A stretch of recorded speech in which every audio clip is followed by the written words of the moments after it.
मत भिन्नता हुई पश्चिमी देशों में भी।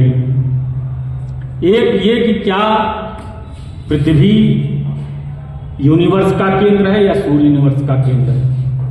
एक को जियो सेंट्रिक थ्योरी कहा जाता है, एक को हीलियो सेंट्रिक थ्योरी कहा जाता है। आज ये सिद्ध हो चुका कि सूर्य ब्रह्मांड का केंद्र है और पृथ्वी चारों ओर चक्कर लगाती है। पहले चाहे ईसाई धर्म ग्रंथ बाइबिल हो, चाहे हमारे यहाँ वेद हो, सब जगह ये माना गया कि पृथ्वी ब्रह्मांड का केंद्र है और सूर्य चारों ओर चक्कर लगाता, पृथ्वी स्थिर है। वेदों में पृथ्वी को अचला कहा गया। पहली बार आर्यभट्ट ने ये प्रमाणित किया अपने ग्रंथ में, आर्यभट्टियम उनका ग्रंथ है, पढ़िएगा कभी। पहली बार ये उन्होंने प्रतिपादित किया कि ब्रह्मांड का केंद्र पृथ्वी नहीं सूर्य है और सूर्य के चारों ओर पृथ्वी चक्कर लगाती है, पृथ्वी स्थिर नहीं है। अब उन्होंने वेदों की अवहेलना कर दी। वेदों में कहा गया है कि पृथ्वी अचला है। इसको कैसे उस समय के पंडित स्वीकार कर सकते थे। उनको इसका परिणाम काफी भुगतना पड़ा। और आप देखिए कि जो गुप्त डायनेस्टी थी, गुप्त वंश था, जो उसमें नवरत्न थे, उनके शिष्य बारह मिहिर को तो नवरत्नों में शामिल किया गया, लेकिन आर्यभट्ट को नहीं शामिल किया गया क्योंकि उन्होंने वेद विरुद्ध बात कर रही। उस समय यह था कि वेद के खिलाफ कैसे जा सकते हैं। और बाद में तो बहुत आलोचना, ब्रह्मगुप्त ने अपने ब्रह्मास्त्र सिद्धांतम में पूरा एक अध्याय लिख दिया आर्यभट्ट का वो करने के लिए।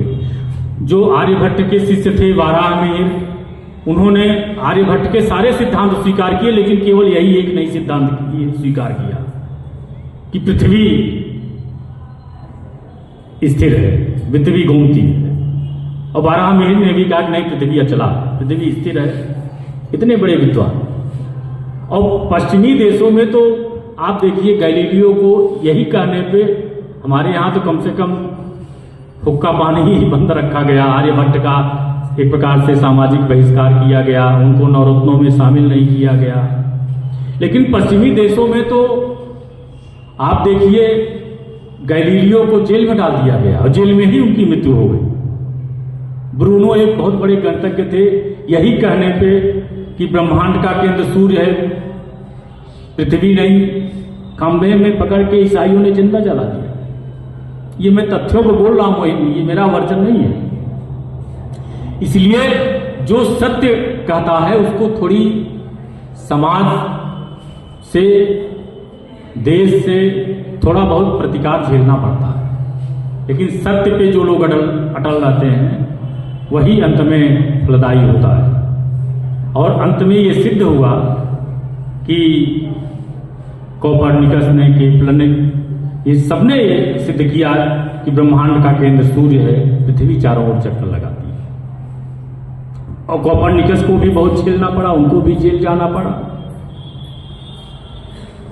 तो लेकिन अपने ज्ञान विज्ञान पे हमेशा स्थिर रहिए। जो सही है वो है, जो गलत अगर कोई बात बता रहा है तो उसको शालीनता से आप अपनी बात रख सकते हैं। आर्यभट्ट ने ये कहा तो कभी किसी से प्रतिकार नहीं किया, अपनी बात उन्होंने अपने ग्रंथ में लिख दी। जिसको मानना हो मानो, नहीं मानना है ना मानो।